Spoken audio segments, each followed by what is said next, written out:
इस कंपनी की खासियत ये है कि they understand the facial recognition of various people about how their reactions are. What exactly lightbulb.ai is doing. हम लोगों ने फेशियल इमोशन कोडिंग एक FACS मॉडल है and what we do there is we help large brands. It could be a Flipkart, a Swiggy, a Myntra, a Godrej, an Amazon. जैसे अमूल का jingle है utterly बटरली delicious, right? उसको देख के क्या मेरे को अच्छा लगता है या नहीं लगता, बिकॉज आई मे और may not like butter, is are you saying you capture that? आप किस तरीके से डेटा कैप्चर कर रहे हैं? तो 3 की मोड्स होते हैं. बहुत साल पहले एयरटेल की ट्यून आई थी जो ए आर रहमान ने बनाई थी, you know, and that was a raise.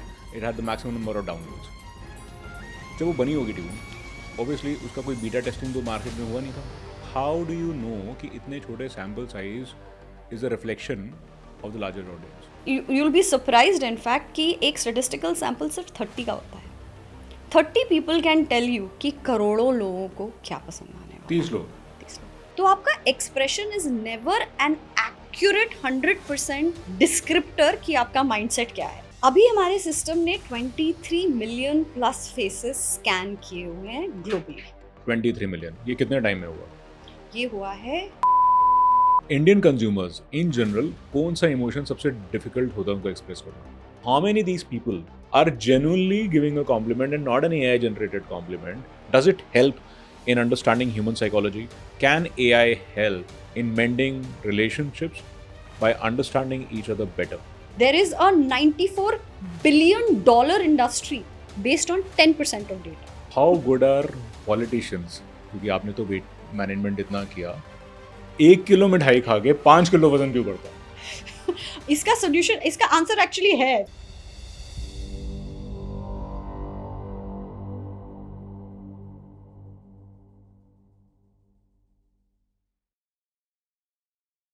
जय हिंद friends, welcome to Manas verse.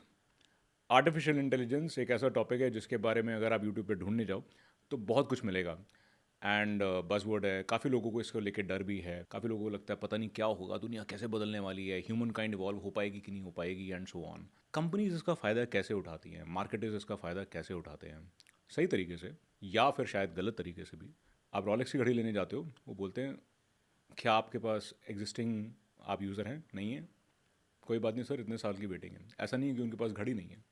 The reason is they do that to create that exclusivity. They want you to feel कि ये आपके लिए बहुत एक्सक्लूसिव है और आपको इसके लिए वेट करना पड़ेगा. How organisations and how technology companies they are leveraging your reactions and your emotions to sell their product, right or may not be right. All this we will discuss with somebody who has started up her own journey, who has built up products, and something called, the company is called the lightbulb.ai. You can go and search it for yourself. इस company की खासियत ये है कि they understand the facial recognition of various people about how their reactions are. So, आप products को देख के कैसे रिएक्ट कर रहे हो, शायद आप अपने रिलेशनशिप्स में कैसे रिएक्ट कर रहे हो. I'm very honored to have an old friend and somebody that who has been on the other side of content creation, brand, everything with respect to when it comes to touching a chord with individuals, with humans, and with the markets. Please welcome Ritu Soni Srivastav. Thank you, ma'am, for coming in. It's totally my pleasure, Manas, and congratulations on building such a beautiful verse with Manas Verse. I'm very, very proud to be a part of it. Thank you, and I hope you also mean Manas verse में VERSE वाला, WORSE वाला नहीं. नहीं, verse तो verse है ना, verse वही वाला है. Okay, so before we start, you know, कि आप कैसे ऑडियंस को या कैसे एंटरप्राइजेस को हेल्प करते हो, एंड प्रोडक्ट्स के यूज केसेस क्या होते हैं, आम आदमी को जानने के लिए क्यों इंपॉर्टेंट है ये, very briefly about what exactly lightbulb.ai is doing. अगर मैंने कुछ मिस किया so please add into that. तो lightbulb.ai की जर्नी एक्चुअली कोविड के बेबी की तरह है. आप तो सब जानते ही हैं, ड्यूरिंग कोविड बच्चे पढ़ नहीं रहे थे. अब ना I have now 16 year old, लेकिन कोविड के टाइम वो 10-11 साल की थी और उसने ज़ीरो पढ़ाई की है कोविड में. वो ऐसे पढ़ी रहती थी छाती पर लैपटॉप लेके, आंखें बंद, कैमरा बंद. उस time I think me and my को फाउंडर्स, हम सबको ये लगा कि लर्निंग आउटकम्स तो इम्पैक्ट हो रहे हैं, ये लोग कुछ सीख नहीं रहे हैं. इज़ देयर अ वे कि ऑनलाइन एजुकेशन में हम एजुकेटर्स को समझा सकें कि आपके ऑडियंसेस सीख भी रहे हैं, इंगेज्ड भी हैं, कि सो रहे हैं, जो सो रहे थे। लाइट बल्ब की जर्नी वहाँ से स्टार्ट हुई। हम लोगों ने फेशियल इमोशन कोडिंग, एक FACS मॉडल है जो पॉल एकमन करके एक साइंटिस्ट है, 1957 में उन्होंने पायनियर किया था। काफ़ी सालों पुराना मैं वही कह मॉडल रहा है। था कि मतलब AI की बात हम आज कर रहे हो और आप 1957 आई में एम बात कर टेलिंग रहे यू हो। द फंडामेंटल मॉडल्स जिस पे AI आज भी चल रहा है वो बहुत पुराने हैं।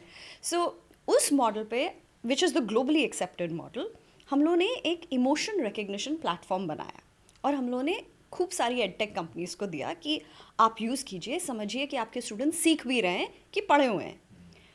काफ़ी धक्का लगा इनिशियली, क्योंकि एडटेक कंपनीज़ ने एसेंशियली हम लोगों को एक चीज़ बोला, हाँ बड़ा इंटरेस्टिंग है लेकिन हम तो पैसे ले चुके हैं, अब बच्चा पढ़े ना पढ़े, सीखे ना सीखे, ये हमारी प्रॉब्लम नहीं है। उसको पढ़ना होगा पढ़ेगा, नहीं पढ़ना होगा ना पढ़े, हमारे पैसे आ चुके हैं। काफ़ी काफ़ी बुरी तरह धक्का लगा हम लोग को कि this really was not an outcome we were expecting. But both as a parent and as a थोड़ा entrepreneur, चॉपसी हो गई थी। But I think what it did very early in the journey is, हमें समझ में आ गया कि ROI, जहाँ पे आपका बॉटम लाइन इम्पैक्ट होता है कंज्यूमर का रिएक्शन समझ के, वहीं पे ये बिजनेस चलेगा। तो वी पुल्ड बैक और हम लोगों ने खूब सारे बिजनेसेस को पास से देखा। हम लोगों ने कहा कहाँ है वो स्वीट स्पॉट जहाँ पे कंज्यूमर रिएक्शन से आपका पैसा बनता है। घूम फिर के हम लोग आए वापस advertising, consumer collaterals, consumer touch points पे, and that brings us to what the light bulb is doing now. अभी हम लोगों के 2-3 की एरियाज हैं in the area of market research. We are also launching for gaming soon, पर वो अलग कहानी है। बट रिसर्च या कंज्यूमर इंसाइट्स में हमें अपना पहला घर जैसा मिला। And what we do there is we help large brands. It could be a Flipkart, a Swiggy, a Myntra, a Godrej, an Amazon, TVS Motors, Ryan International. All of these are people, you know, that we've had the opportunity to work with. And ये लोग बहुत सारे consumer collaterals release करते हैं ना। Consumer collateral क्या है? It could be an ad, it could be a poster, it could be the design for a new vehicle that you are launching, कुछ भी जिससे आपका कंज्यूमर रिएक्ट करता है। उस आइटम को देख के या उस कोलैटरल को देख के आपका कंज्यूमर क्या फील कर रहा है, वो हम उन लोगों को समझाने की कोशिश करते हैं। क्योंकि हर कोलैटरल या पीस ऑफ क्रिएटिव में आइटरेशंस होते हैं। आप आज एक ऐड बनाओगे, यूज़र्स कैसे उसको रिएक्ट करके एक्सेप्ट करते हैं या रिजेक्ट करते हैं, उसके बेसिस पे आपका नेक्स्ट ऐड बनेगा। And that's essentially what we do. So एक बात बताओ, जैसे अमूल का जिंगल है अटरली बटरली डिलिशियस, राइट? उसको देख के क्या मेरे को अच्छा लगता है या नहीं लगता, बिकॉज आई मे और may not like butter, is are you saying you capture that?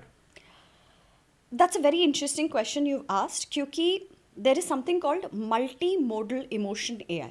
Mode is basically आप किस तरीके से डेटा कैप्चर कर रहे हैं। तो 3 की मोड्स होते हैं। एक तो विजुअल होता है, आप क्या देख रहे हैं और उसका आप पे क्या इम्पैक्ट हो रहा है। दूसरा ऑडियो मोड है, आप क्या सुन रहे हैं, उससे क्या इम्पैक्ट हो रहा है। और तीसरा टेक्सचुअल मोड है, आप क्या पढ़ रहे हैं या लिख रहे हैं और उससे क्या हो रहा है। Pretty much almost any communication in तीनों का मिश्रण है। हम तीनों चैनल्स को मॉनिटर करते हैं। So let me give you an example. हर एड को बनाने से पहले एक नैरोमैटिक स्टेज आता है। आप पहले एक एड की स्क्रिप्ट सोचते हैं और फिर उसको सुनाते हैं, किसी को नरेट करते हैं। सबसे ज़्यादा टेस्टिंग नैरोमैटिक स्टेज पे होती है, क्योंकि वो स्टोरी सुन के अगर यूज़र इमोशनली रिएक्ट करे, स्माइल करे, उसको पंचलाइन समझ में आए, तो वो ऐड के चांसेस वर्क करने के फार हायर है। क्योंकि आप ऐड बना के टेस्ट करोगे तब तक करोड़ों खर्च हो चुका है। आप कितनी जल्दी टेस्ट कर सकते हो ताकि आपको पता चल जाए या इंडिकेशन मिल जाए कि ये काम करेगा। So that takes visual, because आप उसका चेहरा देख रहे हैं while he is talking. So आप मुझे ऐड की स्क्रिप्ट सुना रहे हैं, मैं सुन रही हूँ। अब आपने जो बोला उस पर शायद I might smile a little, I might say इसका क्या मतलब हुआ है, मुझे समझ में नहीं आया। So your brows will furrow together, आपकी नाक थोड़ी सी चढ़ जाएगी। That will all tell me whether you like it, don't like it, hate it, understand it. Actually मुझे तो मैं बात करते हुए डर लग रहा है, पता नहीं आप क्या क्या नोटिस कर रहे हो, मैं कैसे रिएक्ट करूँ, कि पहले मैं स्माइल कर रहा था, फिर आपने बोला स्माइल, मैं चुप हो गया। Right, but fundamental question, ad room में मैं और आप बैठे हुए हो, हमने एक प्रोडक्ट के बारे में सोचा कि ये ब्रांड करेंगे, right, you know, for example बहुत साल पहले एयरटेल की ट्यून आई थी जो ए आर रहमान ने बनाई थी, you know, and that was a rage, it had the maximum number of downloads. जब वो बनी होगी ट्यून, ऑब्वियसली उसका कोई बीटा टेस्टिंग तो मार्केट में हुआ नहीं था, अंदर आप जैसे लोग बैठे होंगे रूम में, ठीक है, किसी को पसंद आई, किसी को नहीं पसंद आई, right. How do you know कि इतने छोटे sample size is a reflection of the larger audience? Actually बहुत अच्छा सवाल।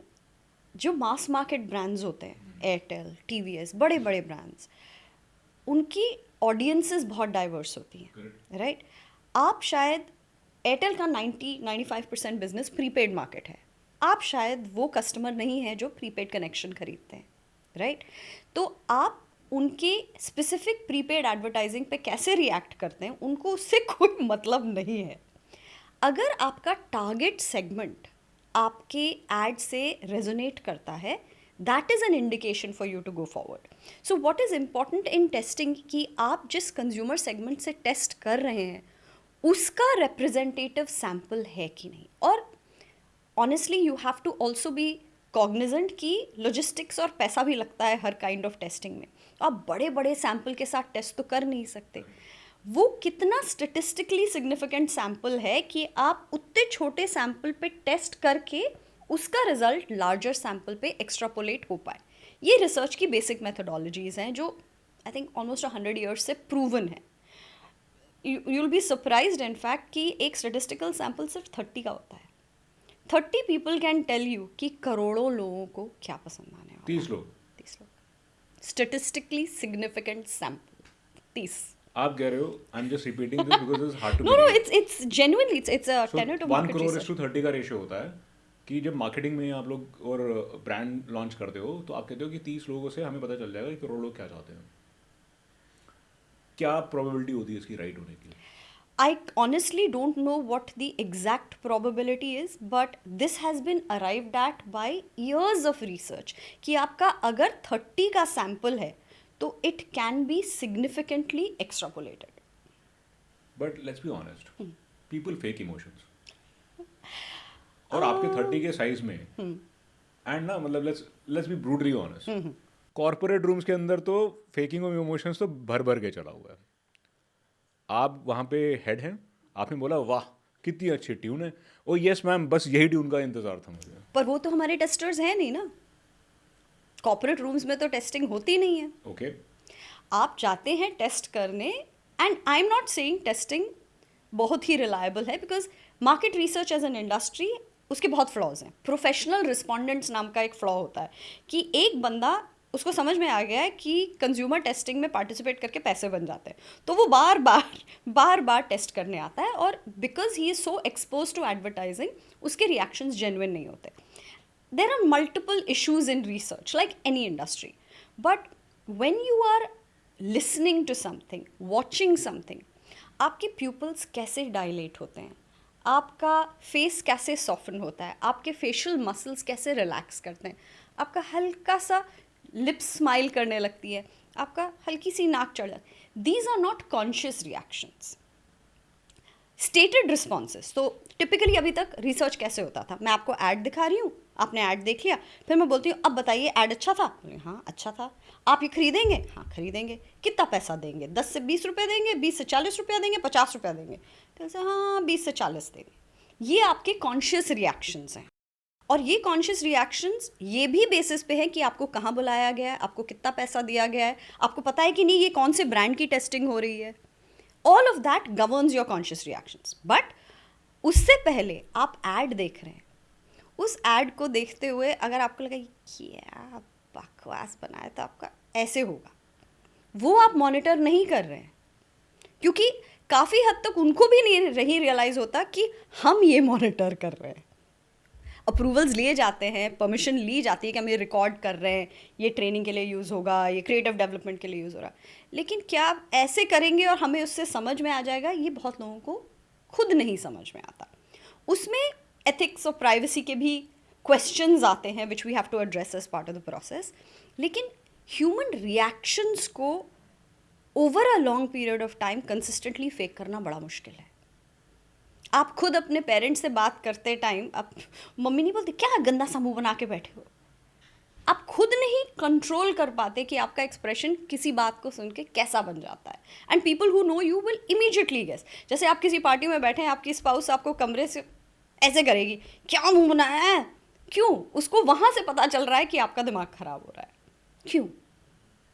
बट एक बात बताओ, again this has moved today, the marketing has moved from offline to online a lot, right?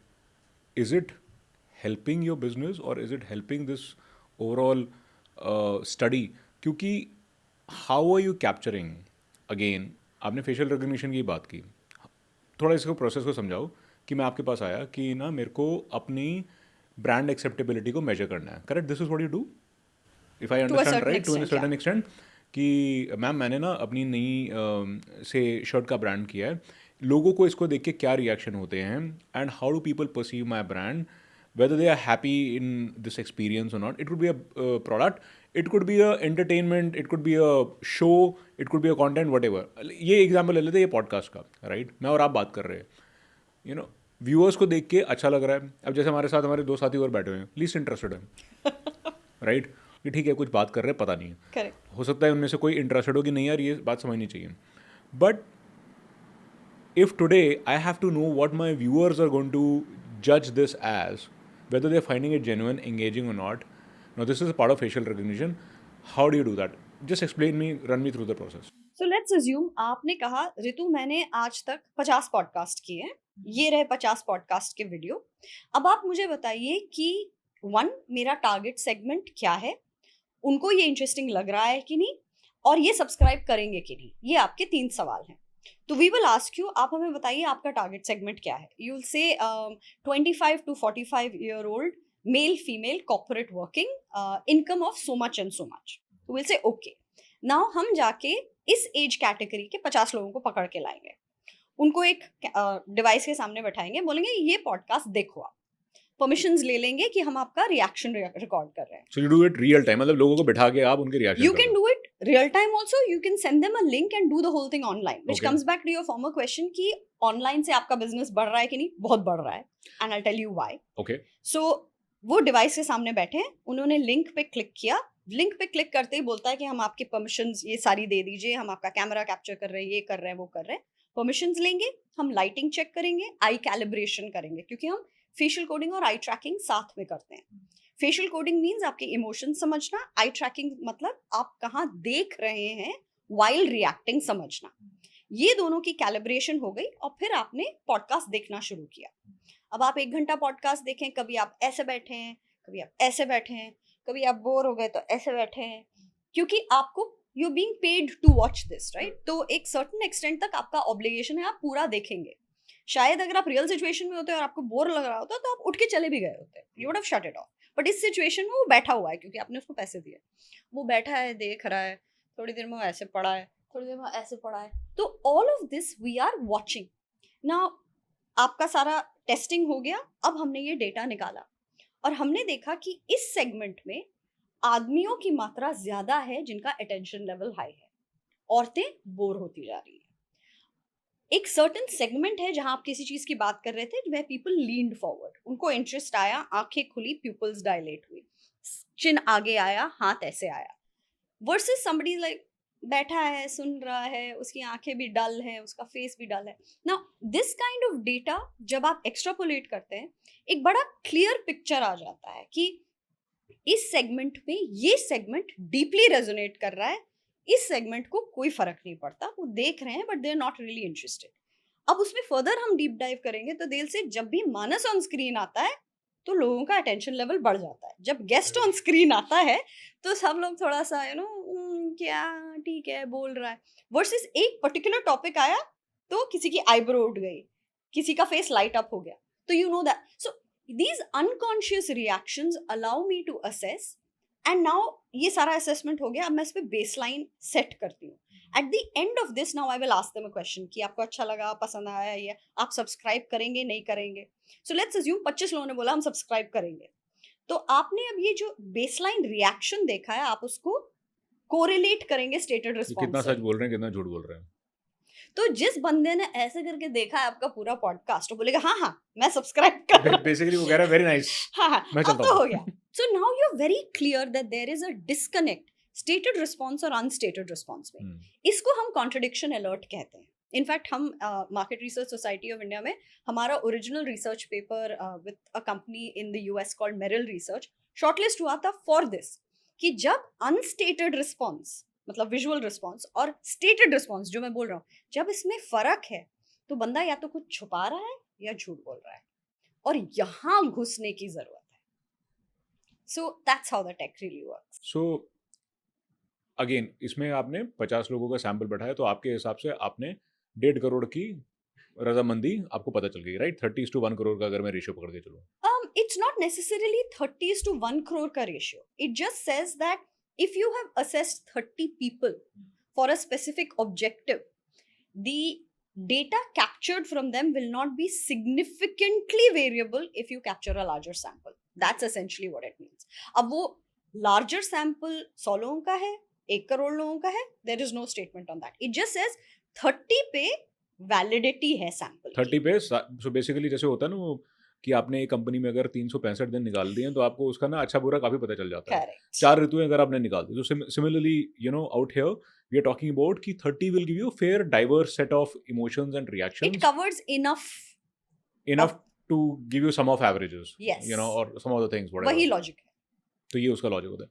आपने बोला कि ऑनलाइन की वजह से it helps, but here's my question on it. Typically, like somebody like me, I always struggle to do an online meeting because you're supposed to look at the camera, but then आप देख कहीं और हो रहे होते हो, तो facial expression जो होता है वो काफ़ी different होता है, ऐसा मेरा मानना है. Now you are taking sample size if your business is increasing, and this is true for any research firm, right? Now, if you're doing it in an online context, it is not exactly the same कि people are looking at the camera and they're giving their expressions which are, they may be giving an X expression and you could be capturing Y because of the angle and so on. So is that not resulting into more flawed judgments or research? Not really. First of all, आपको facial emotion coding करने के लिए camera में देखना जरूरी नहीं है. आपका facial expression regardless of where you're looking gets captured. हाँ, उसमें lighting, कैमरा क्वालिटी, ये सब इश्यूज होती है, क्योंकि अगर मुझे क्लियरली आपका चेहरा नहीं दिख रहा तो मैं उसको एनालाइज कैसे करूंगी. आपने चश्मा पहना हुआ है काला हुआ तो आपकी आंखें नहीं दिखेंगी. आपकी बहुत दाढ़ी है तो आपके लिप्स के एजेस नहीं दिखेंगे. आपने हाथ ऐसे कर रखा है तो आपका नोज और फेस ऑब्सक्योर हो जाता है. ये चैलेंजेस हैं इमोशन कोडिंग में. लेकिन अगर ये सब हटा दिए जाए, टिपिकली एक्यूरेसी 80 से 90% होती है. हम आपका इमोशन 80 to 90% एक्यूरेसी से पकड़ सकते हैं. मतलब से फॉर एग्जाम्पल अगर मैं आपके साथ इन पर्सन बैठा हुआ हूँ और उसमें आपने 100% मेरा इमोशन पकड़ लिया है, यू एनालाइज में 100%, if I am doing it online, so you will still be at 80-90% if these aberrations are not there. Actually offline में भी वही सिचुएशन है. आप Okay. 100% किसी का इमोशन कभी भी नहीं पकड़ सकते. एक बहुत इंपॉर्टेंट डिस्टिंक्शन है इमोशन एआई कोडिंग में. इमोशन एंड एक्सप्रेशन दो अलग चीज होती है, और इस सब के पीछे माइंडसेट एक तीसरी चीज होती है. Thanks for आज bringing that. आज मैं लेट नाइट सो के आई हूँ, थकी हुई हूँ, मेरा माइंडसेट इरिटेटेड है, गुस्से में हूँ मैं, लेकिन मैं एक सोशल सिचुएशन में हूँ, तो मेरा एक्सप्रेशन प्लेजेंट रहेगा, राइट? एक्सप्रेशन प्लेजेंट रहेगा, इमोशन न्यूट्रल रहेगा, लेकिन माइंडसेट इरिटेटेड है. तो आपका expression is never an accurate 100% descriptor कि आपका माइंडसेट क्या है. आप लड़के आए हैं, आप गुस्से में हैं, आपकी लाइफ ठीक नहीं जा रही है, आप डिप्रेस्ड हैं, लेकिन उस मोमेंट में आप क्या फील कर रहे हैं, हमें उससे मतलब है, हमें आपकी माइंडसेट से नहीं मतलब. So आप एक्सप्रेशन कवर कर रहे हो. Expression correlated to emotion. नहीं, बट इमोशन से कैसे कोरिलेट करो, क्योंकि वो तो क्योंकि अंदर की अगर बात आप होगी ना. आपको हल्की सी खुशी महसूस हो रही है तो आपके लिप्स टिल्ट होंगे, because an expression is an expression of emotion. ये थोड़ा कंफ्यूजिंग हो गया। आप बोल रहे हो कि मेरा एंड आई डोंट नो आप मन की बात कर रहे थे या क्या थे? You are saying expression, emotion and mindset. Mindset आपका इरिटेटेड है अभी, ओके? इमोशन आपका है कि ठीक है यार चलो fine, I have to pass this next 1 hour with Manas, bear करना पड़ेगा। एक्सप्रेशन है नहीं, नहीं, नहीं, नहीं बहुत अच्छा चल रहा है, मैं एकदम क्लियरली समझा हूँ। So you are in a way faking it, correct? Yes, but how I am reacting to, now you said something, तो मैंने स्माइल किया क्योंकि it was funny, right? अब मैं स्माइल कर रही हूँ, आपको इसी से मतलब है कि मुझे आपकी बात उस मोमेंट में फनी लगी कि नहीं। वेदर आई एम इरिटेटेड और not does not matter to you. आपको अपने पॉडकास्ट की पर्सपेक्टिव से, मेरे माइंडसेट से कोई कोई फर्क नहीं लेना देना पड़ता। नहीं पड़ता कि मतलब कल का हो दिन तुम कैसा गया। इरिटेटेड, भाड़ में जाओ, तुम यहाँ हो, प्लेजेंट हो, मैंने जो कहा तुम्हें फनी लगा, तुमने रिस्पॉन्ड किया, मेरे लिए उतना काफी है। कंज्यूमर रिएक्शंस में ये इंपॉर्टेंट है। इट डजंट मैटर कि आपकी हस्बैंड वाइफ से लड़ाई हुई है, आपके बच्चे आपकी बात नहीं मान रहे हैं, आपकी जिंदगी में झंड फैला हुआ है। आप उस मोमेंट में वो प्रोडक्ट का एड देख के यार ये तो बड़ा मस्त है, उनको बस उतना ही जानना है। आपका प्रोडक्ट वैसे पर्सनल रिलेशनशिप्स को भी एड्रेस करता है कि अगर मेरे को समझना है what is the expression of बहुत माय। डेंजरस एरिया है, हम इसमें नहीं घुसते। नहीं घुसते आप? इनफैक्ट हम लोगों ने no it's because interesting, you should it's ask. It's I mean if I think about it's a big market, क्योंकि it's a huge market. Teenagers would want to know कि यहाँ मेरा काम चलेगा कि नहीं चलेगा, मेरा यहाँ सेट होगा कि नहीं। सेट होगा कि नहीं होगा। इनफैक्ट बहुत इंटरेस्टिंग है, हम लोगों ने सेकंड जो वर्टिकल, हमारा रिसर्च का तो वर्टिकल चल रहा है, हमने गेमिंग से पहले सेल्स के बारे में सोचा था। आप तो जानते हो सेल्स की दुनिया में कस्टमर कैसे रिएक्ट कर रहा है आपकी पिच पे, ये तो बहुत इंपॉर्टेंट है। उसको लैंड किया कि नहीं, कंपेटिटर्स का नाम सुन के उसकी आंखें नाची वर्सेस आपका सुन के थोड़ा ठीक ही हो वाला expression. All of this is important to you. तो हम लोगों ने सोचा why not launch this technology for sales. We ran into a road block. The moment somebody knows that they are being monitored for the sake of profit, he will ask you to switch it off. Sales वालों ने use करने से मना कर दिया क्योंकि उनकी online immediate assessment हो रही है। आपसे आपका अगर सेल्स कॉल रिकॉर्ड हो गया और सिस्टम ने फीडबैक दिया कि आपका सेल्स वाला ही नहीं इंटरेस्टेड है बेचने में, तो आपकी तो नौकरी गई। या फिर कस्टमर बोलेगी यार ये तो बहुत ही चाटू पिच थी, मतलब क्या बकवास है, मुझे तो सुनना ही नहीं है, ये फीडबैक आया तो सेल्स वाले की नौकरी गई। तो इमीडिएट पुशबैक कस्टमर्स तक पहुंचा ही नहीं, सेल्स वालों ने ही ब्लॉक कर दिया। They like this, we won't use this product. जैसे मैं सीआरएम नहीं चाहिए, मैं ये भी नहीं चाहिए। पर अब प्रॉब्लम ये है कि ऑफन सेल्स वालों की कोई सुनता नहीं है, क्योंकि ऑप्स वाले को तो जानना है ना कि आपके कितने पिच कन्वर्ट हुए, आपकी पाइपलाइन कितनी स्ट्रांग जा रही। इवेंचुअली ये टेक्नोलॉजीज इंप्लीमेंट होंगी। जूम ने ऑलरेडी कर दिया है, एआई कंपेनियन कर दिया है, उसमें फेशियल इमोशन कोडिंग आने की बस देर है। इनफैक्ट बहुत इंटरेस्टिंग है, क्या होगा फिर? फिर नौकरियां जाएंगी और कुछ नहीं होगा, या फिर इम्प्रूवमेंट होगी। So the objective is not to have people lose jobs. The objective वो क्लैरिफाइंग दैट the लग तो ऐसे ही रहा था कि आज तो आप खा के रहोगे। the objective अगर honestly देखा जाए is कि आप improve करो। अगर आपकी पिच अच्छी नहीं है तो आप ऐसे improve करो, ये बोलो, ऐसे लैंड करेगा। पर शॉर्ट टर्म में it will weed out the good from the bad. Okay सबसे ज्यादा आपके एनालिसिस अभी तक कितने फेशियल आपने रिकॉग्निशन या इमेजेस रिकॉग्नाइज किए? अभी हमारे सिस्टम ने 23 मिलियन प्लस फेसेस स्कैन किए हुए हैं ग्लोबली। 23 मिलियन, ये कितने टाइम में हुआ? ये हुआ है 2-2.5 साल में। सबसे ज्यादा झूठ कौन से लोग बोलते हैं? ये हम नहीं असेस करते। क्यों? ये तो आप जब क्योंकि हमें कोई ब्रांड ये नहीं पूछता। ओके तो लेट मी आस्क यू कि what is that makes people most happy as an emotion? आपको happiness क्वेश्चन सबसे ज्यादा किन टॉपिक्स पे या किस प्रोडक्ट या ब्रांड से रिलेटेड आते हैं? हमने जितनी भी टेस्टिंग की है, we've seen जहाँ पे रिलेशनशिप्स की बात होती है, there are higher levels of satisfaction and joy expressed, which अगर आप सोचो तो काफी लॉजिकल है। अगर रिलेशनशिप्स दुनिया में सबसे इंपॉर्टेंट होते हैं, माँ से बच्चे का रिलेशनशिप, हस्बैंड वाइफ का रिलेशनशिप, बॉयफ्रेंड गर्लफ्रेंड का रिलेशनशिप, दोस्तों के बीच में रिलेशनशिप, सबसे ज्यादा खुशी, एक्सप्रेशन, जॉय, हैप्पीनेस इन्हीं एरियाज में एक्सप्रेस होती है। और उसी को कोरिलेट करो डिससैटिस्फैक्शन से, तो we've seen जहाँ पे भी brands ऐसी बातें करते हैं जो believable नहीं होती, वहाँ पे contempt, anger तो नहीं कह सकते, dissatisfaction वाले expressions clear. So people don't like to be lied to. उनको पता चल जाता है जब कोई उनको ऐसी चीज बोल रहा है जो रियलिटी में ग्राउंडेड नहीं है, और वो इमीडिएटली चेहरे पे आ जाता है कि ये तो बकवास किया. बट इसमें भी बहुत जोग्राफिकल कॉन्ट्राडिक्शंस हो सकती हैं. Geographical, ethnic, cultural, age, gender, education, आप हर वेरिएबल सोच लो, उसके बेसिस चेंज आता है. मैं एक एग्जांपल देता हूँ. ड्यूरिंग माय स्टडीज मैंने एक केस स्टडी पढ़ी थी, या उसके बारे में मेरे को बताया गया था. I will not name the brand to be fair. Paints की ब्रांड थी. Just for the sake of conversation हम पकड़ लेते हैं एशियन पेंट्स, क्योंकि सबको ही पता है.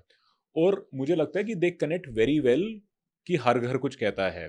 That's a very nice tagline. It just touches the chord because घर It's banana very middle class के लिए एक relatable. बहुत बड़ी बात थी. हर घर कुछ कहता है. There is a lot of emotion going into it. Now India में everybody watches that kind of an ad for a duration of time. लेकिन अगर ये कुछ एशियन कंट्रीज में देखा जाए, so I am talking about a very specific example, कि मेरी किसी से रिसर्चर से बात हो रही थी इंडोनेशियन मार्केट में. वो कहते हैं ये हर घर कुछ कहता है, हमारे यहाँ नहीं चलेगा. We want come 30 seconds and talk about products and specifics. Where as Indian market में प्रोडक्ट्स एंड स्पेसिफिकेशंस नहीं बात करते हो. आप उसको किसी एस्पिरेशन या किसी इमोशन से ही लिंक करते हो. चाहे वो फेविकोल की ऐड हो कि उसको कैथरीना कैफ से शादी करनी है, एंड वो कर नहीं पा रहा कि वो फेविकोल के डब्बे से चिपका हुआ है. Now in this case, because आपने बोला emotions and happy emotions is the one which brings the most genuinity, and लोगों को यहाँ पे in such kind of objectivity of audience, how does this technology help? क्योंकि यहाँ पे तो कोई इमोशन नहीं आ रहा है, तो आप लाई क्या करोगे? आप आए, आपने प्रोडक्ट के स्पेसिफिकेशंस रैटल आउट किए.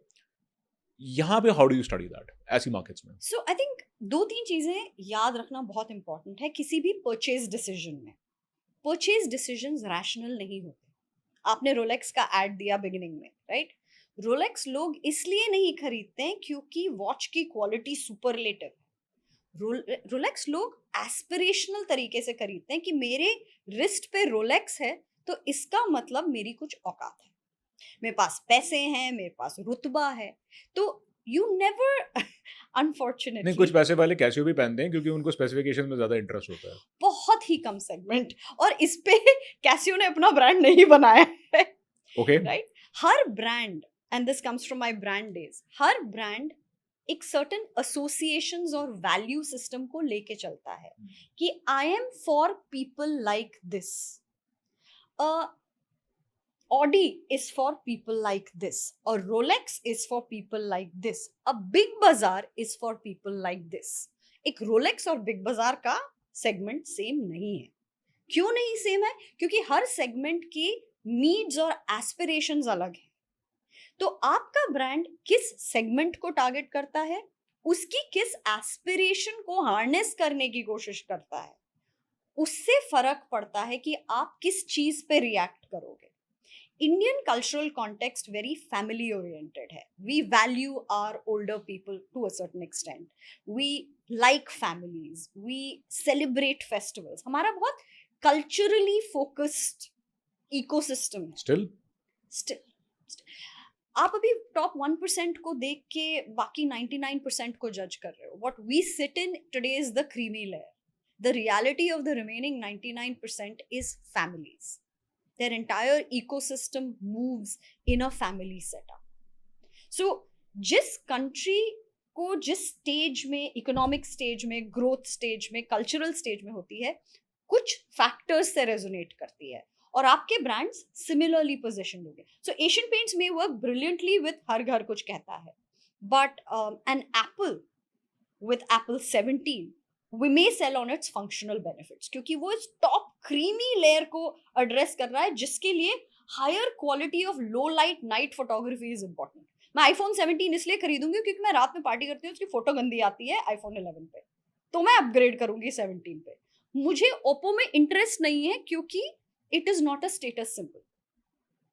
तो सेगमेंट क्या है, उनका एस्पिरेशन क्या है, वो क्या वैल्यू करते हैं, उसके बेसिस पे आपका ब्रांड पोजीशन होता है.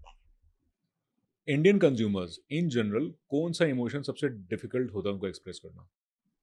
इज आई देयर थिंक ऐसे it's not just Indian because humans globally and हमें ये सवाल बहुत यू आता नो है when I we am work. Asking this हाँ specifically, sorry to cut you there, हाँ हाँ क्योंकि आपका जो एक्सपीरियंस है आपका ब्रांड बिल्डिंग में भी रहा, आपका कंटेंट साइड पे भी रहा, और अब आप उसको टेक्नोलॉजी के साथ बहुत अच्छी तरह अमेलगमेट करके आपने 23 मिलियन तो स्कैन कर ही लिए हैं, and this number is only increasing, so that's the reason that I am very specifically asking that do you see a pattern कि यार ये वाला इमोशन जो है बड़ा मुश्किल होता है एक्सप्रेस करना, एंड उसमें how is it divided across age groups and gender?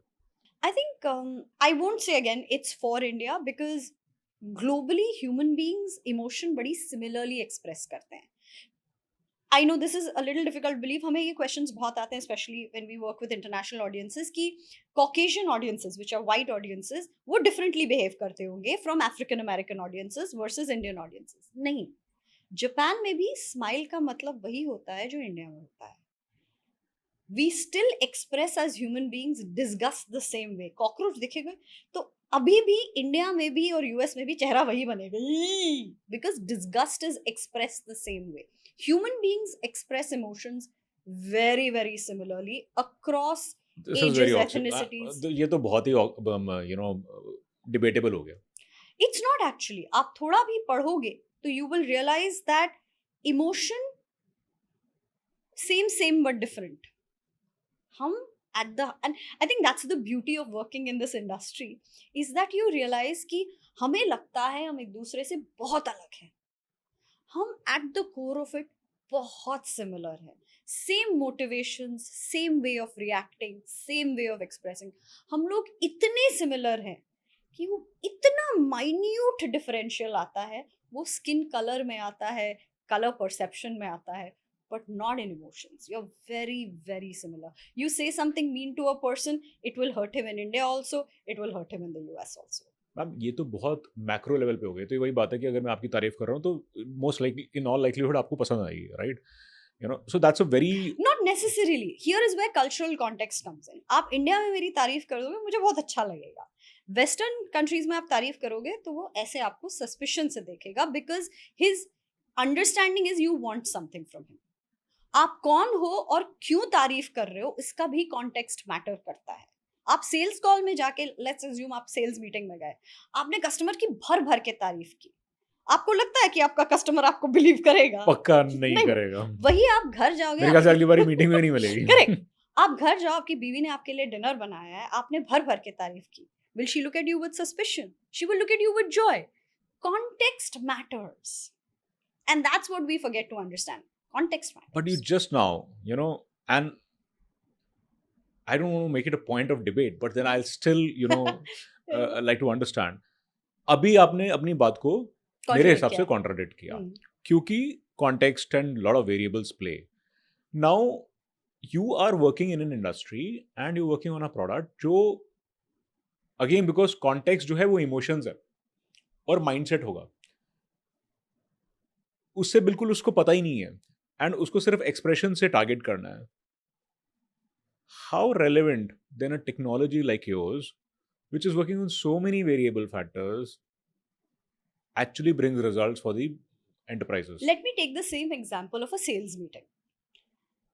कोई भी let's me go back to also an example as I said कि purchase decisions are not rational, they are emotional. Let's take the example of a sales meeting. आप गए sales meeting में, आपने बंदे की भर भर के तारीफ की, आपके तो decisions बहुत अच्छे होते हैं, आपकी कंपनी इतनी अच्छी चलती है, आपका टीम है. अब when you give me a compliment, my first reaction will be I will feel nice. Then the rational part of my brain will kick in and say, why is he being so nice? What does he want from me? And then two things may happen.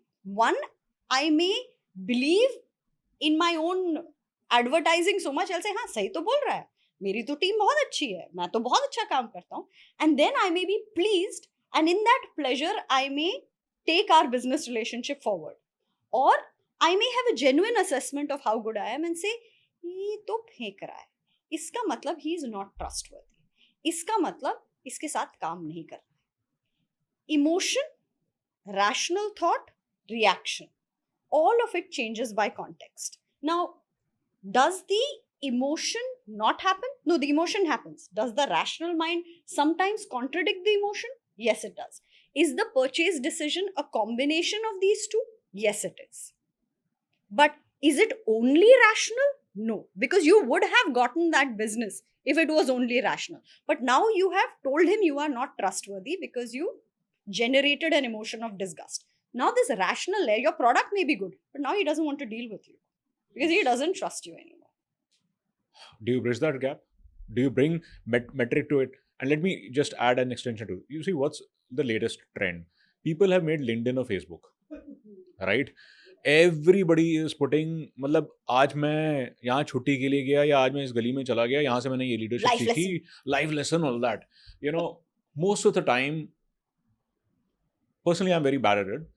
But most of the time, it is what I can very clearly see कि जो struggle करते हैं एक particular भाषा में, उनका उस भाषा में ऐसा लग रहा है जैसे उन्होंने PhD करके जितना अच्छा कंटेंट लिखा हुआ है.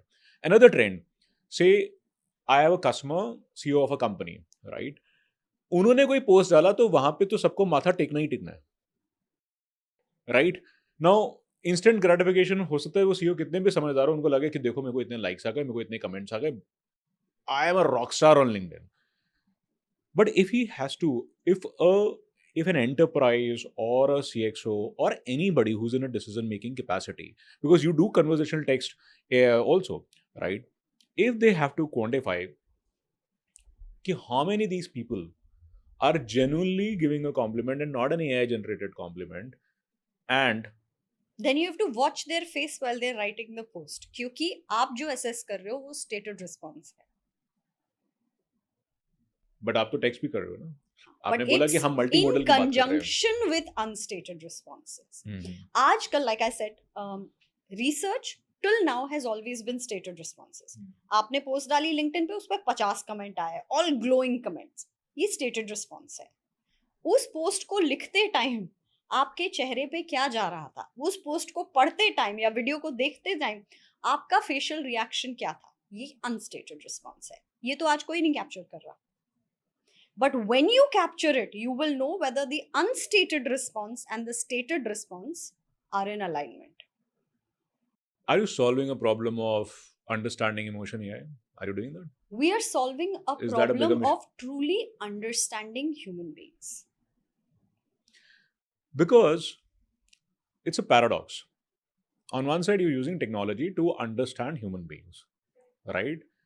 On the other side, let me give an example. Technology is making humans also like bots. So I don't know what you're trying to understand. बहुत interesting सवाल है. Why you wish somebody, I'll take again an example of LinkedIn, all right? And this has happened with me. Happy birthday. A lazy person like me has not bothered to type because वो auto generated option है, happy birthday, click. Correct. वो भी इसलिए क्योंकि ठीक है उसने तो मेरे को वो भी नहीं किया, चलो यार ये कर देते, no problem.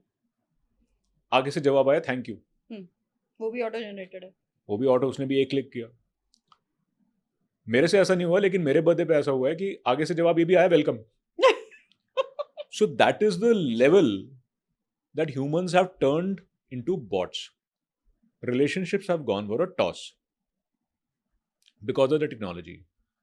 And now you're using the same technology to understand emotions and to address the needs of the human customers or, you know, whosoever it is. Is it not a paradox and very unreliable in that sense? I actually have a differing viewpoint on this. आप जो LinkedIn का example दे रहे हो, ये convenience का example है. It is not really an example of using emotion AI. Let's assume you had 10 friends, right? Good friends. And you would wish them on their birthday. You still continue to wish them on their birthday. Today, on LinkedIn, because of the convenience of hitting that one click, you are wishing 100 people more who you didn't even know in the first place. You're doing it because you're on LinkedIn. It has reminded you it is my birthday and there is a one-click option. It's convenient, so you hit that button. It doesn't matter to you one way or the other, and it doesn't change your life in any way. That's one aspect. Now let's look at the second aspect of what we do, which is where the larger vision comes in. हम technology से overtake हो रहे हैं. हर interface अब human machine interface हो रहा है. आपका ज्यादातर टाइम एक दिन में मशीन से बात करने में जाता है। अगर वो मशीन आपको समझ पाए, if that computer interface can understand how you feel, वो जर्नी आपके लिए हम आसान कर सकते हैं। Late me give you an example of a bank kiosk and ATM machine. आज आप जाते हो, आप बटन 2-3 दबाते हो, आपका आउटपुट आ जाता है। कभी कभी वो बटन काम नहीं करता है, या आपको फ्लो समझ में नहीं आता है, या इंस्ट्रक्शन समझ में नहीं आते। से फर्स्ट टाइम यूजर वो जाएगा, इधर दबाएगा, उधर दबाएगा। एज एन इंटरफेस डिजाइनर आपको ऑन द अदर एंड कैसे समझ में आएगा कि कस्टमर को समझ में आ रहा है कि नहीं, कि आपने क्या फ्लो बनाया है? यू विल जज it today by the number of drop offs, कि बंदे ने स्टार्ट किया, फिर आधे रास्ते ट्रांजैक्शन छोड़ दिया, तो कोई तो प्रॉब्लम है कि ट्रांजैक्शन कंप्लीट नहीं हुआ। क्या प्रॉब्लम है, you don't know. How will you find that out? Now, on the other hand, if I do UX testing, which is one of the things that we do, user experience testing, आप देखोगे कि बंदा देख रहा है, इस headline को पढ़ रहा है, आप वो आई ट्रैकिंग से देख रहे हैं कि उसकी आंखें मूव कर रही हैं, और उसको नहीं समझ में आया। उसकी ना ऐसे भौएं साथ में आ गई कि ये क्या लिखा है। फिर उसने एक बटन दबाया, फिर उसको नहीं समझ में आया, फिर उसने समझा सर हिलाया, फिर वो ऐसे बैठ के देख रहा है। Now you are watching him use your interface and you know exactly किस पॉइंट पे उसको क्या नहीं समझ में आया। समथिंग सिमिलर टू कि आपको जैसे ई कॉमर्स पोर्टल पे एग्जैक्टली पता होता है इस पेज पे आके यहाँ पे मेरी सेल ड्रॉप हो गई, या फिर यहाँ पे उसने प्रोडक्ट उसमें अभी आपको सिर्फ क्या हुआ पता चलता है। You Correct. Know the what. With our technology you know the why. That is the differential, because you can't solve a problem unless you know why it's. कोई ऐसा बिहेवियर इनसाइड आपने कवर किया है जो कि से if you have a psychologist friend जो उन्होंने कवर नहीं किया, और टेक्नोलॉजी हैज कवर्ड कि ये चीज़ जो है does it help in understanding human psychology?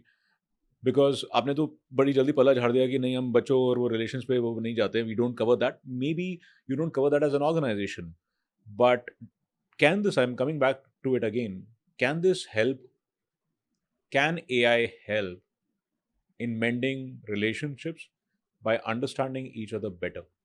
तो एक बहुत इंटरेस्टिंग एग्जांपल है of a very large enterprise customer जो अपना परचेज डिसीजन मेकिंग प्रोसेस अपने कस्टमर का समझना चाह रहा था। आप सेल्स बैकग्राउंड से हो तो यू विल अंडरस्टैंड कि हर स्टेक होल्डर का एजेंडा क्या होता है। अगर सेल्स वाले को वो नहीं पता तो he can't address the process and he can't close the deal. तो this company wanted to understand कि मेरे परचेज प्रोसेस में 3 स्टेक होल्डर्स हैं। एक जैसे डिजाइन का बंदा है, एक प्रोक्योरमेंट का बंदा है, एक इंजीनियरिंग का बंदा है। प्रोसेस क्या है और किसका क्या एजेंडा है, उनको क्या चाहिए इस डील से, ताकि मैं अपना सेल्स प्रोसेस डिजाइन करूं for faster and better closure. This was the research process. इसमें एक की डिलीवरेबल ये हमें समझना था कि इस प्रोसेस में वीटो पावर किस सेगमेंट के पास है, क्योंकि वो है सबसे इंपॉर्टेंट स्टेक होल्डर। तो जब हमने ये, this was a study one of our partners did, हम सपोर्ट कर रहे थे विद इमोशन एआई। उसमें से प्रोक्योरमेंट वाले ने बोला कि वीटो पावर मेरे पास है। End of the day business का आता है मेरे पास इनपुट कि ये चाहिए, ये चाहिए, ये चाहिए। अगर ये सारे पैरामीटर्स मेट हैं तो फाइनल डिसीजन कि कौन सा वेंडर सेलेक्ट होगा वो मेरा है। On the other hand the design guy said the same thing कि अगर मैंने डिसाइड कर लिया कि मुझे इस पार्टनर के साथ काम करना है तो procurement will fall in line. I was coming to that, क्योंकि कोई भी ये नहीं बोलेगा कि मैं इंपॉर्टेंट नहीं हूँ, हर कोई बोलेगा मैं ही हूँ। Correct. Now when we did this we had this deadlock कि वीटो पावर किसके पास है प्रोसेस में in this specific industry which was very specialised and very technical. तो प्रोक्योरमेंट वाले के डेटा में बार बार कॉन्ट्रडिक्शन अलर्ट्स आ रहे थे when he was talking about veto power. So we flagged it to the researcher कि यहाँ कुछ तो पंगा है, ये ओमिशन है, कमीशन है, ये नहीं पता। मतलब मंडे को कुछ और कह रहा है, ट्यूसडे को कुछ और कह रहा है। नहीं कह रहा है, लेकिन फेस जो कह रहा है और वर्ड्स जो कह रहे हैं वो अलग है। So the researcher went deeper and deeper and deeper and he came back with the clear realisation कि इस स्पेसिफिक इंडस्ट्री में अगर डिजाइन इंजीनियर ने ना बोल दिया किसी वेंडर को, even if he meets all the specifications and is in the right money category, it will still get rejected because the veto power goes back to the design guys.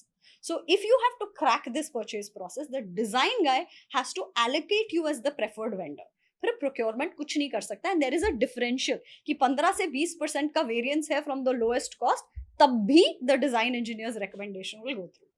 ये अगर normal तरीके से आप stated responses में track करते तो you would have a deadlock, क्योंकि design engineer कुछ बोल रहा है, प्रोक्योरमेंट वाला कुछ बोल रहा है। इसका सोल्यूशन क्या है? Who breaks the gridlock? The moment you bring unstated data into play, it shows you कि इस आर्मर में चिंक्स कहाँ है, कहाँ से घुस के सही सवाल पूछना है to get to the real insight. And these kind of deeper understandings and nuances only come when you move away from stated response। एक बहुत बेसिक चीज है जो हम लोग भूल जाते हैं, verbal communication or written communication only accounts for 10% of all human communication। Alan, please. 90% of it is non-verbal।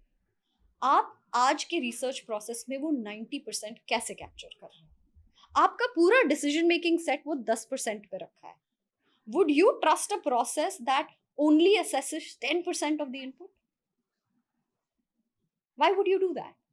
But you are doing it. There is a $94 billion industry based on 10% of data. So means, you're answering me when I'm asking you that how flawed this is. You're telling me कि जिस school of thought से तुम आ रहे हो वो तो already 10% को ही है। वो सिर्फ 10% असेस करता है। आप उस 10% पे अपनी $1 billion कंपनी का फ्यूचर स्टेक कर रहे हो। एंड यू आर एड्रेसिंग कि वो जो 70% जो क्यूज है या 80% जो हैं, how to make incorporate that and make it quantifiable. So what are the emotions, what brands or products or companies should look to capture as an emotion that help them sell their products?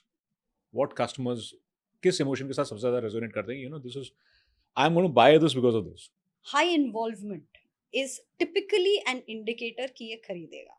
जब बंदा किसी चीज के बारे में passionate है, involved है, informed है, attention levels high हैं, चाहे negative या positive, it typically correlates। Indifference, वो है ना, love me or hate me but spare me your indifference। अगर आपको फर्क नहीं पड़ता तो that's the biggest indicator कि ये ना हो पाएगा। So मतलब नाम करो चाहे बदनामी से करो चाहे जैसे भी करो, but that involvement has to be there। That involvement has to be there, क्योंकि आप खरीदोगे जरूर, शायद आप ये खरीदोगे या वो खरीदोगे। Category involvement is very very high. जैसे मोबिलिटी में हम लोग को इशू होता है कि इंटेंडर्स ढूंढने हैं। अब कैसे पता चलेगा कि ये बंदा जेन्युइनली इंटेंड करता है बाइक खरीदने का? मुझे बाइक खरीदनी है, but do I genuinely mean it that I want to buy a bike? You will only know from attention and involvement, and you can't assess that from stated responses, because उसमें जो stated response है दोनों का same है, हाँ मैं bike खरीदने वाला हूँ। How good are politicians? Okay, हम उस एरिया को हम उसके पास भी नहीं भटकते। नहीं, so we let's not use them to bash them. There's enough public to do that. But I genuinely believe, in fair compliment, because they are in a public dealing. If you look at it, they have to be a very big individual brand, connecting with the consumers. For sure. Right? How good they are at faking their emotions and taking their consumers for a ride. I have no idea, because in order to assess it, you will have to measure it. In fact, we were contacted very early in our journey by a very big news channel. They said कि हमें आप वो जो debates होती है ना, on televised debates, वो जरा measure करो, test करो और हमें exit poll prediction दो। हमने कहा हमको माफ कर दो, हमारी दुकान जला देंगे लोग, हमको माफ कर दो, हमको नहीं करना। Okay, but do you see a possibility? वो आप नहीं करना चाहें, वो आपकी चॉइस है, that's your business decision, right? Do you see a possibility? जैसे अभी बिहार में इलेक्शंस हुए हैं, रिजल्ट्स आ गए, right? And generally exit polls अगर पास्ट हिस्ट्री उठा के देखें, रिजल्ट्स काफ़ी कॉन्ट्ररी आते हैं। But do you see, okay, as a voter tomorrow, can I say if I am, Modi ji भाषण दे रहे हैं, मोदी जी ने प्रोमिस किए कि हम ये सारे करेंगे, और राहुल गांधी ने प्रॉमिस किया कि हम ये सब करेंगे। Can the opposition party literally analyse the facial expression कि कितना सच बोल रहे हैं, कितना झूठ बोल रहे हैं, कितना मैच कर रहा है, and later on maybe they publish a report to counter their claims, to counter the freebies? Do you see that possibility tomorrow with the help of technology in an election campaign? So, what is important to remember, हम ये अपने customers को भी बहुत बोलते हैं, हमें insurance से फ्रॉड डिटेक्शन के बहुत यूज केसेस आते हैं कि आप हमें बताओ कि जो इंश्योरेंस क्लेम कर रहा है ये फ्रॉड है कि नहीं। ये technology emotion AI as a technology is not a lie detector technology. We can't tell whether you are telling the truth और नॉट, और वो हम करते भी नहीं है. That's a separate segment. उसके लिए पॉलीग्राफ होता है जो we are all aware of. Emotion AI is not a lie detector technology. I cannot tell from my current technology whether you're lying or not lying, because there are many more indicators to what is a lie or not versus just your expression. You could be a good liar and you could lie with perfect believability, और मैं आपके facial expression से नहीं बता पाऊंगी. वो एक heart rate speed होता है, pupil dilate होता है, sweat glands ज़्यादा, your hands become moist. There are different indicators of lying. Is it possible, however, with technology to tell if someone is lying? 100% yes. Will people consent to be hooked up to that technology? 100% no. No, that is true. But then I can always see, for example, public leader. मैंने example के लिए इन दो leaders का नाम लिया because they are on the opposite sides of the spectrum. When a leader is in a public face, मतलब cameras उन पे फोकस्ड है, उनकी लोग उनके वीडियोस बना रहे हैं, सबके पास जूम वाले कैमराज हैं, they can always capture those emotions. So they unfortunately or fortunately politicians don't have, or public leaders don't have the option of saying no to that so called consent. Scrutiny. उनकी तो data privacy कुछ है ही नहीं है उस हिसाब से देखा जाए तो, नहीं है. राइट. वो एक मतलब is a luxury that they'll never have. Correct. So in that case, you're saying that there's a possibility that the election results or such kind of things, that whether your leader is making promises right from the heart or not, that is very much possible to identify. What is possible to identify is how is a consumer perceiving a piece of communication. तो अगर आपका communication piece एक political leader की speech है और एक consumer उसको देख के क्या feel करता है, हम आपको ये बता सकते हैं. वो तो क्योंकि इसलिए ना आपने सेफ ऑप्शन ले लिया कि आपने कंज्यूमर्स को रिकॉर्ड किया और आपने वहां पे नहीं किया. ये आप इसको भी रिकॉर्ड कर रहे हैं क्योंकि आप ये रिकॉर्डेड वर्जन देख के कोरिलेट कर रहे ये हो. कोरिलेट कर रहे हैं. तो ये कुछ एक्सप्रेस कर रहा है, उसको ये रिसीव कर रहा है, उसको रिसीव करने के बाद ये इसके बारे में क्या फील करता है, ये मैं आपको बता सकती हूँ. राइट. करना चाहती हूँ मैंने ये नहीं, बिल्कुल नहीं करना चाहती, but it is technically possible कि मैं अगर एक पॉलिटिकल लीडर की स्पीच देख रही हूँ, उसमें मुझे क्या फीलिंग जनरेट हो रही है. At the end of it, do I believe him? Am I happy? Will I vote for him?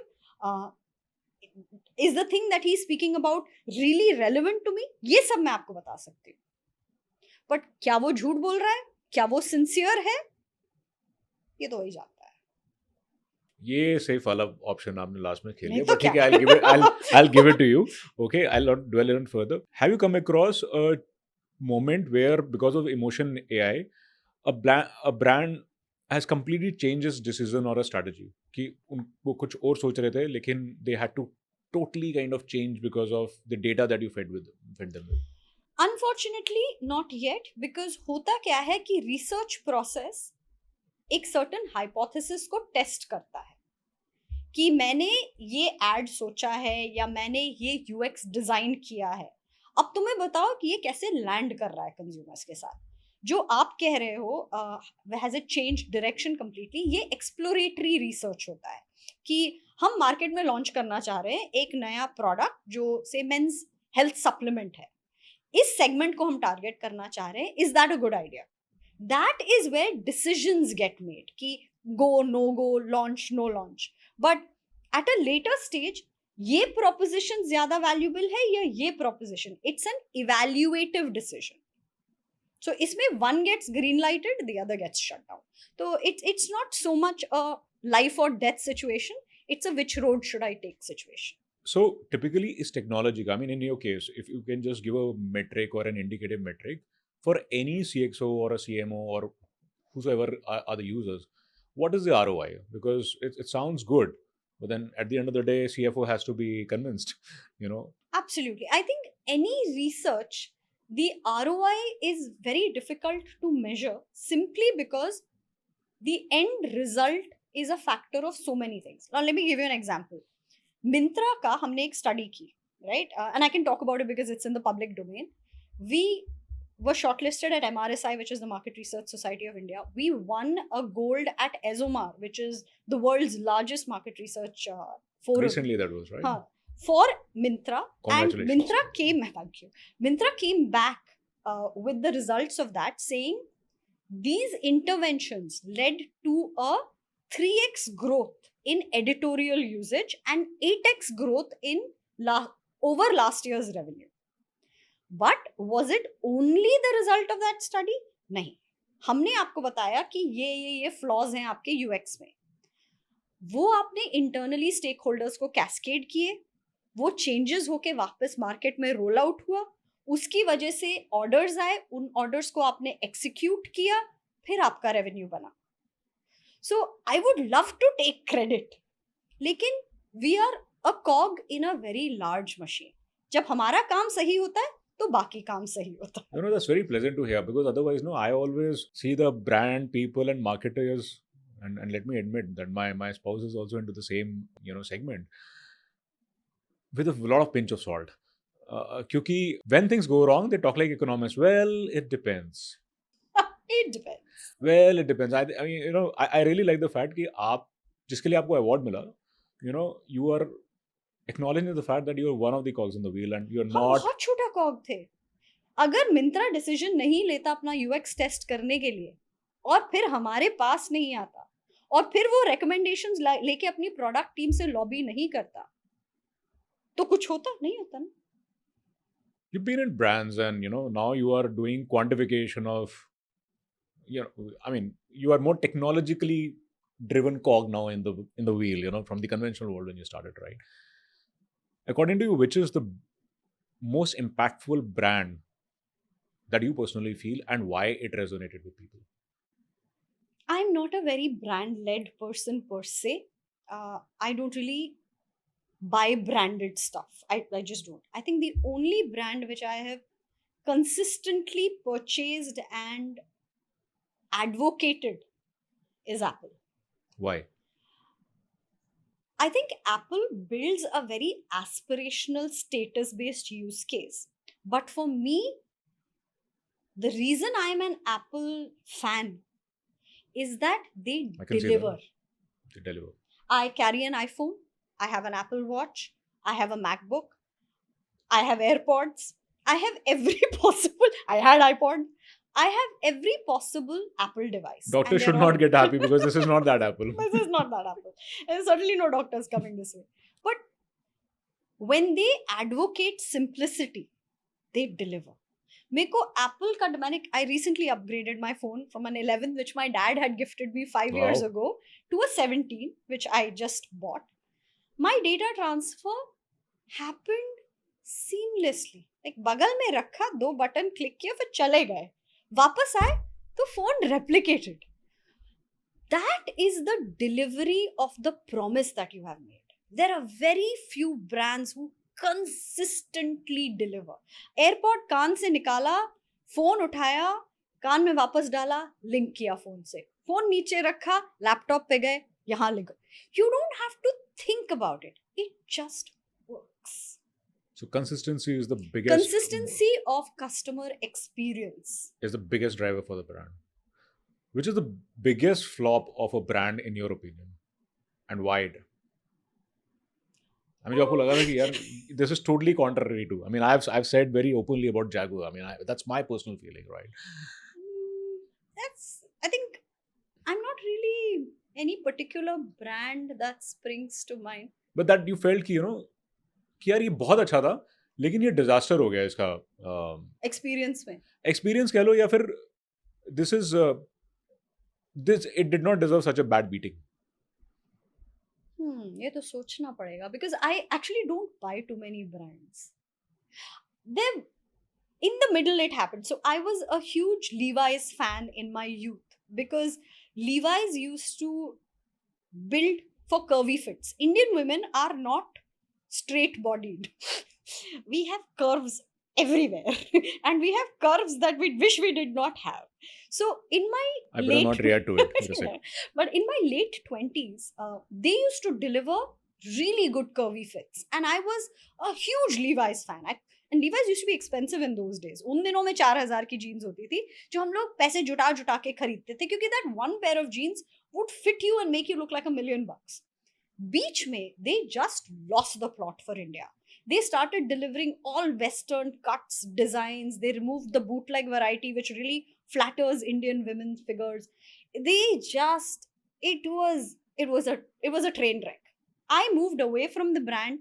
I almost stopped wearing jeans because I couldn't find the fits I wanted. Recently, in the last 3 to 5 years, they have come back to their localized roots, and now bootlegs are available, curvy fits are available, spandex based fits are available. I'm back in my Levi's. So I'm really glad they came back, because I was like, jeans kaun si pehne, ek bhi nahi bachi. You know, Indian consumers can set anybody right. I remember Kellogg's coming up and saying we're going to change the breakfast habits of Indians. करके दिखा दो. Okay, और बाद में आया Kellogg's उपमा. करके दिखा दो भैया. करके दिखा दो, हम तो उपमा वहाँ पे भी खाएंगे. No, I think India is a very tough market, honestly, B2B or B2C, because we are extremely value conscious. I won't say we are price sensitive. We are, but we are value conscious. If you show me value, I will pay. But you really have to show me value. At the least possible price. At the least possible price. And then I will negotiate till you cry tears of blood. Okay. You spoke about Indian women, you spoke about figures. And I can't have much aspirations to that or allusions to that. But let me take a cue from there and go back to your previous venture. Right? जब आप सबके figures ठीक कर रहे थे, कुछ लोगों के नहीं कर पाए. ठीक है ना? काफी लोगों के. हाँ. So tell me about a bit about that, because maybe some people would want to know that who is this talking about AI and what is her experience in the startup world. And according to me, fat war is the biggest war to fight. क्या किया It's a था war उसने? that all of us are fighting every single day. So my previous startup was called Obino, which came from Say No to Obesity, which was a very pretentious way of putting it. थोड़ा sad सा था, पर नाम रख लिया तो क्या करें. It was essentially a weight loss coaching application. It came from my personal experience of having gained a lot of weight after my baby and really struggling to lose the weight. When I finally lost it, मुझे लगा यार अगर मैं लड़ रही हूँ तो मेरे जैसे बहुत लोग लड़ रहे होंगे. So there is an opportunity here. We launched a product, built it, raised funding, exited. US investors ने business खरीदा, exit किया, handover किया. उसमें हमें एक चीज समझ में आई. हमें इनिशियली जब हमने वेट लॉस की जर्नी स्टार्ट की, एक फाउंडर का बायस होता है कि मैंने ये प्रॉब्लम ऐसे फेस की है तो सबने ये प्रॉब्लम ऐसे ही फेस की होगी, तो हम ऐसे सॉल्व करेंगे. जैसे मेरे केस में मुझे पता नहीं था क्या करना है, तो मेरे लिए इंफॉर्मेशन प्रॉब्लम थी. जिस दिन मुझे समझ में आ गया क्या करना है, वो मैंने इम्प्लीमेंट कर लिया और मैंने वेट लूज कर लिया. For me the correlation was very simple. But जब हम बिजनेस में डीपर घुसे, हमने रियलाइज किया कि बहुत छोटी परसेंटेज को पता नहीं है कि क्या नहीं करना. सबको पता है कि तेल मत खाओ, शुगर मत खाओ, ये मत खाओ, सबको पता है. ज्ञान तो दुनिया में बैठा हुआ है. इसमें इशू दो हैं.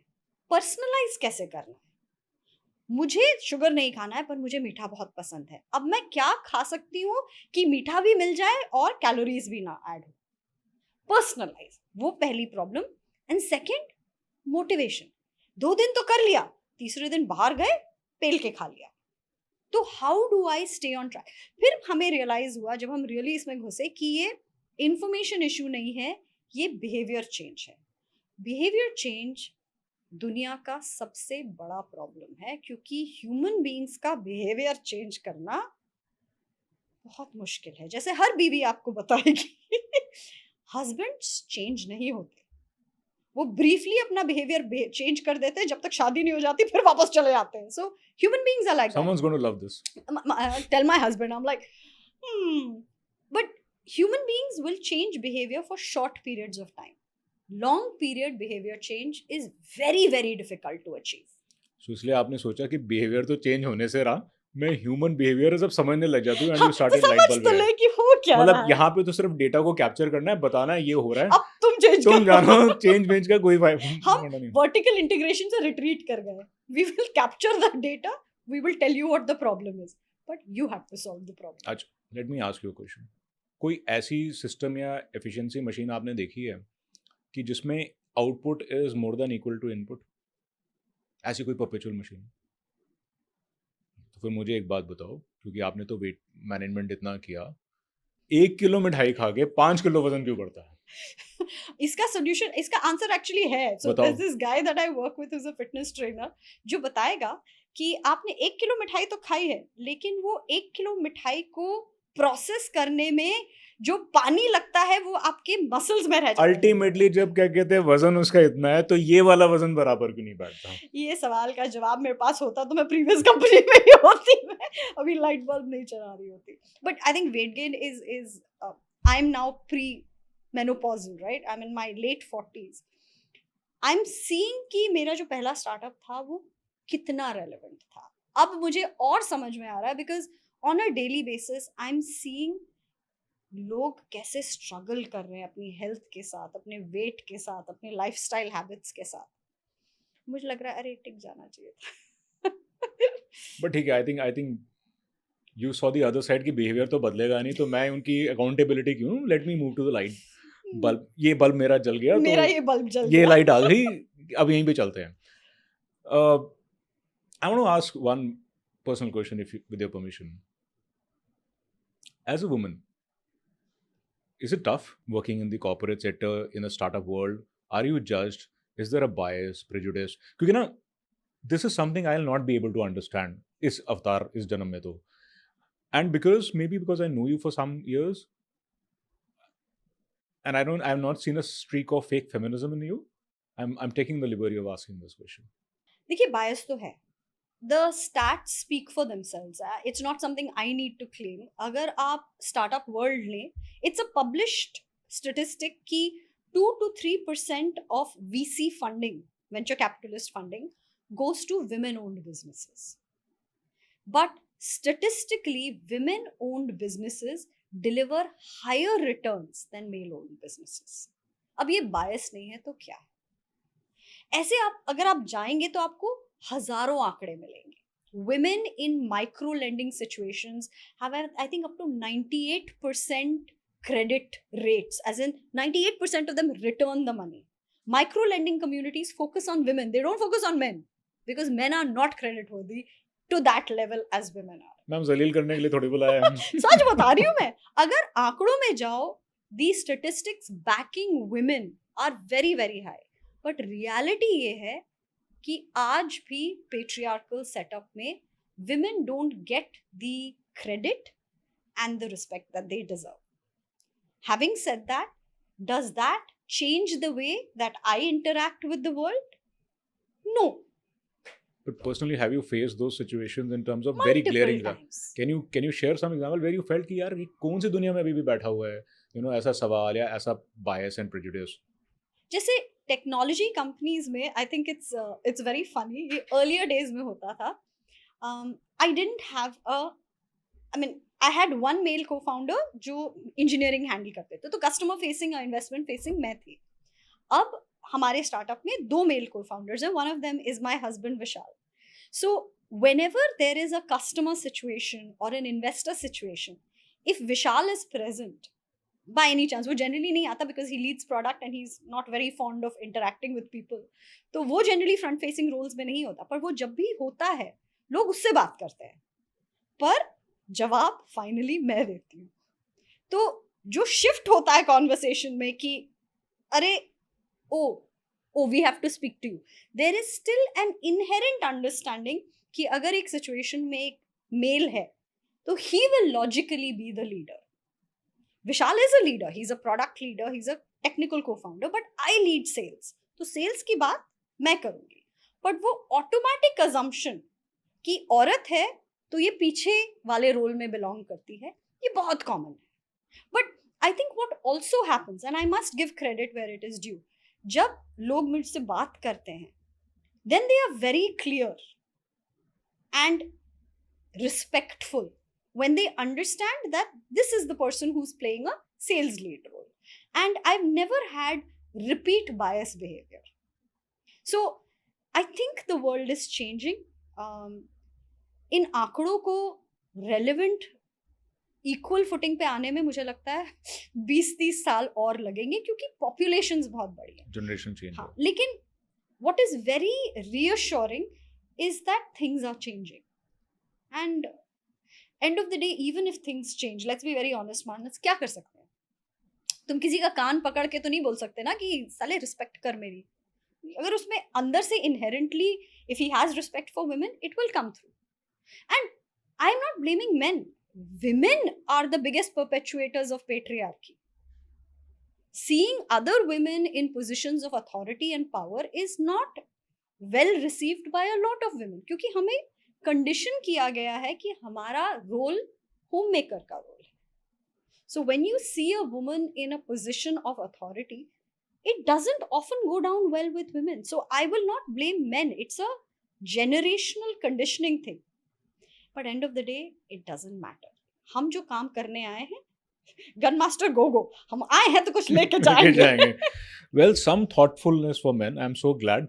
And देखो मतलब थोड़ी सेल्फ प्रेस भी करूंगा. मेरे को इतना क्लियर था कि मेरे को टेक से लेके सारी बात आप ही से करनी है. मैंने इसलिए उन सर को फोन ही नहीं किया. सर आते भी नहीं. हाँ. सर बहुत हर्मिट टाइप के हैं. नहीं वो मतलब आते नहीं आते वो तो तब होता, लेकिन मेरे को पता था मेरे को कहाँ पे जाना है. So I was very clear that who is the person in charge. No, I I think my co-founders are with due respect to the way he's been supporting absolutely. I think it's not said enough. The men who work with women-founded startups are incredibly secure, stable men. So I have a very हमारी team बहुत छोटी है, सिर्फ 18 लोग हैं, and उसमें से 2-3 ही औरतें हैं. लेकिन जो भी औरतें हैं वो पोजीशंस ऑफ अथॉरिटी में है और टीम हमारी फ्लॉलेसली चलती है. And that's because the men in those teams respect the other woman or the woman as a competent person. They are secure, stable, sensible human beings, and I'm telling you that makes all the difference. If you surround yourself with the right people, you can achieve very big things. Awesome, ma'am. So, ma'am, you've been very, very spontaneous in answering all the questions, just like all the time, because those who don't know, she has been an RJ also before. That is where we met. It was a bug that I tried, and I realized that I failed so miserably, and for good. Well, you should try it again, वैसे. पता नहीं वो मतलब who will give me a chance? I mean, thanks to Shandy, then he gave us a chance, gave me a chance, believed in my fake story, and gave me a chance for a week. And I realized, and it's very important to know that what you're not good at, And thanks to him that I realized that. Otherwise, वो एक हमेशा ना untried, untested सपना रह जाता. But on the spontaneity, let me try to put you on the block again, and we'll have a quick rapid fire. Okay, and let's see how good you are at. I'm not good at rapid fires. You don't have an option of, running out screaming. Thinking. Okay. And you can answer verbally or non-verbally. Okay. All right. क्योंकि facial recognition है और बाद में आपके tool से इसको test करेंगे. Oh my. Okay. Let's see how right the tool is or how right the person is. Whether we should trust you or not. Oh God. Okay. पूरे पॉडकास्ट के बाद मैं बोल रहा हूँ whether we should trust you or not. Anyway. All right, so your time starts now. Emotions Indians fake most. Happiness. Expression that exposes lying. Contempt. Emotion that predicts breakups. Disgust. Emotions were stocks which to buy. I have zero clue. About emotions or stocks? It's both. The first one goes against your business, by the way. भैया हम marketing वाले. All right. Emotions boardrooms ignore the most. Sincerity. Emotions before cart abandonment. Boredom. Emotion that predicts employer resignation. Disgust. ये तो repeat हो गया. You can't repeat the answer. Emotions उतने ही तो हैं. Emotions CMOs fear most. Joy. Emotion investors always misread. Politeness. Emotion behind 90% of branding decisions. Attention. Technically, attention is not an emotion, but still, it's a proxy metric. All right. So I hope I was attentive during the entire podcast. But on that note, I'll give you 8 on 10 on this round. So that's a very, very excellent score and very, very good score. But ma'am, we discussed about breadth of topics. I came with certain thought in my mind, but thanks to your spontaneity, a lot of things went here and there. We went all over the place. Went all over the place, but it helped me to understand first on the technology side. It also helped me, to understand that how brands and enterprises, they work very superficially, जो मेरे को नहीं पता था, ऊपर से पता चला.